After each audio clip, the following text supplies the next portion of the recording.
Hello again. This is the explanation for task 2 of problem set 2 in CS 111. And as usual, I'm going to walk through in this video the instructions as I read them out. So let me go ahead and get started with that.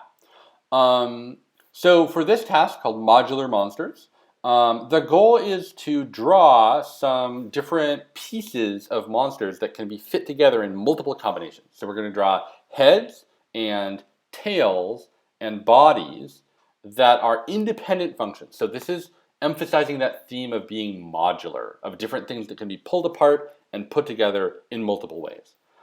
We have given you the code for this green monster here that has a sort of spiky tail, it has a body with a little wing, and then it has a hexagon for a head. So that monster has these three parts. We've given you those three parts in a separate file. And your goal is to define your own monster parts, a monster tail, a monster body, a monster head. There's certain requirements for how you define them. And then you'll write a function that puts them together with some of those green monster parts and mixes and matches. So that's the overall idea of this problem set. Subtask A is to write those monster piece functions. And so the names are monster tail, monster body, and monster head. Each of those functions must satisfy the following requirements. So it has to have one parameter, which is a number, which will be the scale. A scale of 1.0 will draw at sort of the normal size, and then anything smaller or larger than that will cause the part to shrink or grow if it's working correctly. In addition to a scale argument, there's a couple of extra things that these functions have to do, but I'll get into those in a bit after I talk about how big they should be. So and there's actually a nice visual for this in the problem set as well. So for drawing the body, the turtle is going to start right in the middle of the body, and it's going to be facing to the east. So that's like the default turtle starting position, in the middle of the canvas facing to the right or to the east. And so you should draw the body sort of imagining that you're going to draw around that starting point. And then for the size of the body, it should extend about 25 units north and south of the starting position at the default scale of 1, and about 50 units east and west of the starting position at that default scale of 1. So you can imagine this green body of the monster is like a 100 wide, 50 tall rectangle. And if you do it that way, it'll kind of fit with the other monster pieces that we have planned. For the tail, the turtle should start and end at the east side of the tail facing west. So in other words, the turtle is going to be facing the opposite direction as it started out in for the body. And the tail is sort of going to be drawn in front of the turtle. But this is a requirement for all these functions, actually. You need to put the turtle back in the place that it started when you're done with the function. That's called an invariant.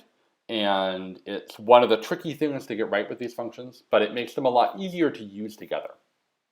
Okay, for the head of the monster, it's kind of similar to the body in that it starts facing east, but the idea is that it starts at the right edge or the east edge of the body. So the head should be drawn sort of in front of the turtle, potentially a little bit above it if you want. And again, there's a diagram of this that you should look at in the problem set. That talks about how the pieces should fit together.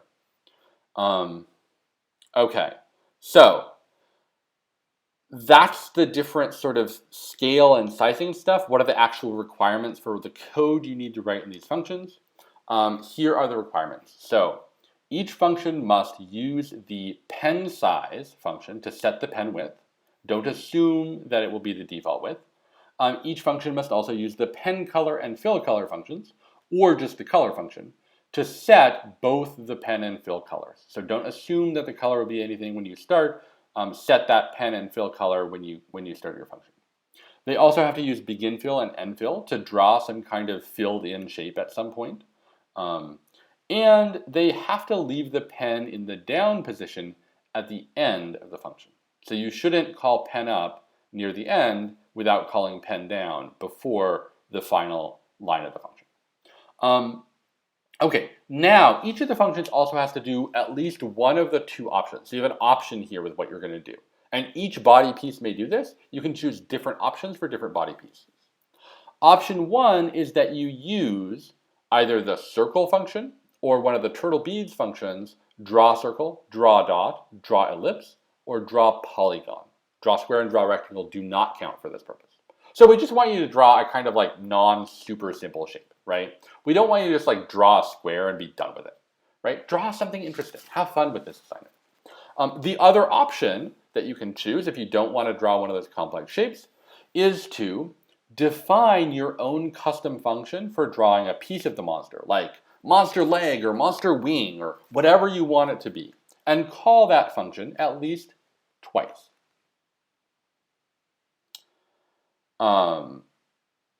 So that function that you define, that custom function, has to call a drawing function. It can't just like print or something. It has to actually do some drawing. And that function has to have at least one parameter because it needs to get the word from the function that's calling it about the scale of whatever it's going to draw. So you have your choice, either call one of these more complex drawing commands, probably the simpler thing to do, or define your own extra helper function and call that function within the monster to draw a part of the monster. You need to do one of those two things for each of the three body parts, but you don't have to choose the same one for each body part, as I already said. Okay, that's subtask A. Define those body parts. You can see that there's no correct answer here. You can draw whatever kind of monster you would like, as long as it is sort of at least a little bit complex, and we like the pieces to fit together. The one hard requirement is turtle has to end up back where it started at the end of the function. Okay, subtask B is the monster mash, right? Put these monsters together, you make use of that modularity that we've just created to create several different monsters. And so this has a couple of requirements, just so that we can check that you did it. You have to draw exactly 3 monsters, and they have to have the following starting positions. Starting position for monster 1 is -150, 150. Starting position for monster 2 is -80, -150. Starting position for monster 3 is 150, 120. And specifically, the initial call to either the monster body function or the green body function. So you have to draw the functions in order, which I'll get to in a second. But the initial call to either the monster body or green body function for that monster has to be drawn when the turtle is in one of those positions.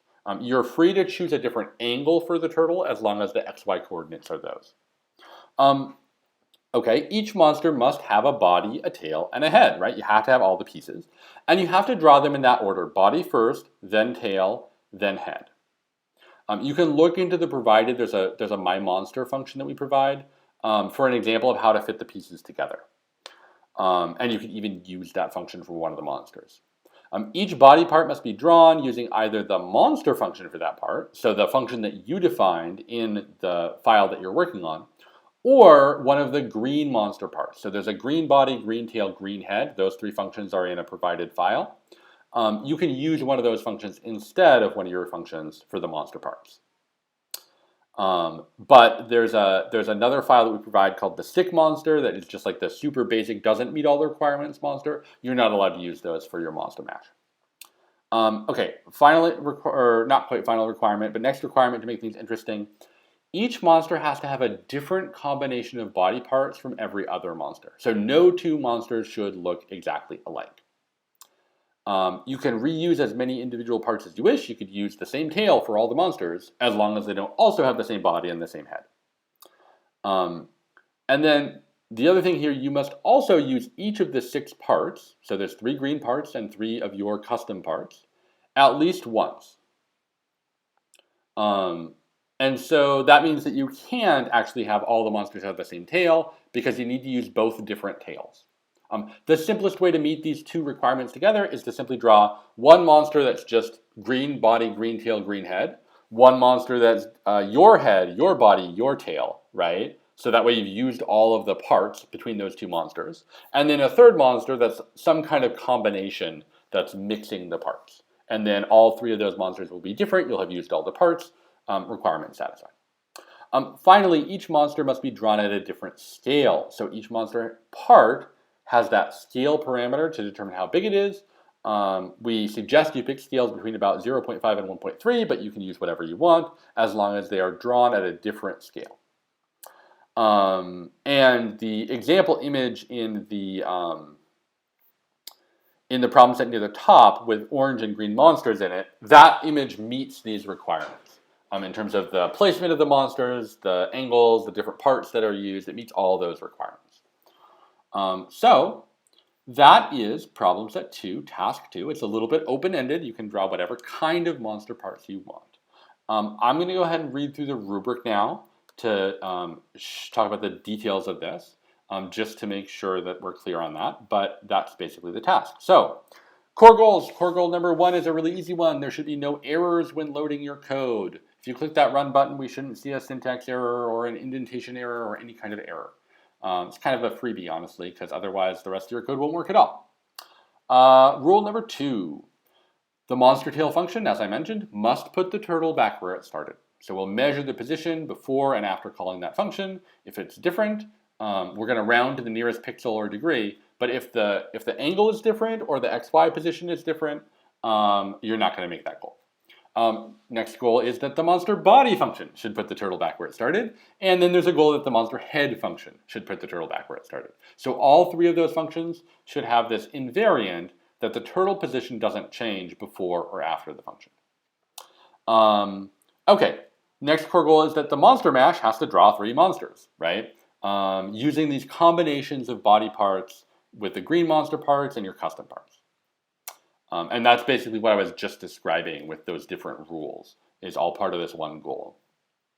All right, then we have the definition goals. What do you have to do in these functions in terms of function calls? So the monster tail function has to call pen size, has to call pen color, has to call fill color, or you could call color instead of pen color and fill color because it does the same thing. Has to call begin fill, has to call end fill. So all of these are requirements that we already discussed.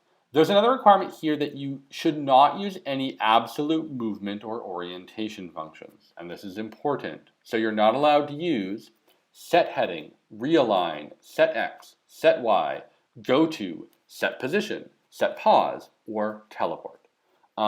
There are reasons for this, because if you did use those functions, it would screw up how the monsters were drawn. And so don't use any of those absolute movement functions. Instead, use the relative movement functions. Use pen up and forward or back to move without drawing, or just forward or back to move while drawing. You can also use leap or hop, which are turtle beads functions for movement without drawing that are relative to where you are right now. Okay, another core goal part here for we're still in the sub goals of the monster tail is that, sub goals of monster tail, is that you have to call either a complex drawing function or a custom function twice, right? And this is, we discussed that either or choice. So either you call one of circle, draw dot, draw ellipse, or draw polygon, or you define your own custom function. That function draws something and is locally defined, and you call that function at least twice. And that function has one or more parameters, and it draws something, right? So you have those 2 choices. One's kind of easier than the other, but the other one might give you more practice with functions and modularity.